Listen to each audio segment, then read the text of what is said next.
ഇന്ന് തന്നെ ഡൗൺലോഡ് ചെയ്യൂ. കാണൂ നിങ്ങളുടെ ഫേവറേറ്റ് ഷോസ്.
താനിങ്ങനെ കരയാതെ ഓർവേ, കാര്യങ്ങൾ നമ്മുടെ കൈവിട്ട് പോയി.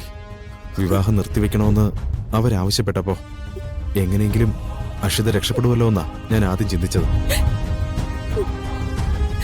അഷിതയുടെ ജീവിതം എന്താവൂന്ന് ഓർത്തിട്ട് എനിക്കൊരു സമാധാനവും ഇല്ല.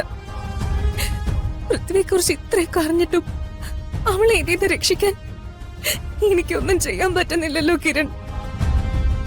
അങ്ങനെ നോർത്ത് വിഷമിക്കണ്ട. ഈ കല്യാണം എല്ലാത്തിന്റെ അവസാനമായി കരുതുകയും വേണ്ട. നമുക്ക് പതിയെ കാര്യങ്ങൾ അഷിതയെ പറഞ്ഞ് മനസ്സിലാക്കാം. അഷിതയെ പറഞ്ഞ് മനസ്സിലാക്കാനൊന്നും നമുക്ക് സാധിക്കില്ല കിരൺ. അഷിതയ്ക്ക് ചെറിയമ്മേക്കാൾ ദേഷ്യമുണ്ട് എന്നോട്. അതുകൊണ്ട് ഞാൻ പറഞ്ഞ അവളൊന്നും വിശ്വസിക്കില്ല. വിവാഹം കഴിഞ്ഞ പൃഥ്വിയോടൊപ്പം അഷിത ജീവിക്കുന്നേ. അപ്പൊ നമ്മൾ ആരും ഒന്നും പറഞ്ഞില്ലെങ്കിലും അഷിത എല്ലാം തനിയെ മനസ്സിലാക്കിക്കോളും. എനിക്കറിയില്ല എന്റെ ദേവി. അഷിതയ്ക്ക് ഒരാപത്തും വരാതെ കാത്തോണേ.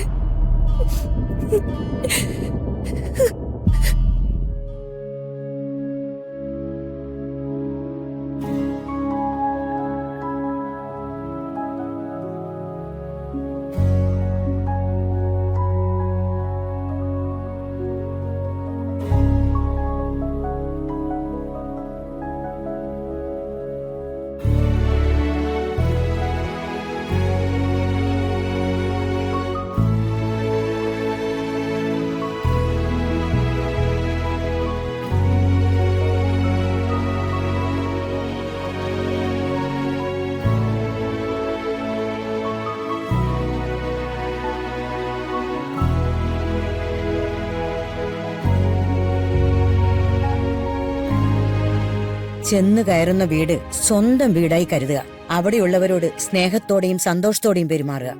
എന്റെ മോളെ ദേവി അനുഗ്രഹിക്കും.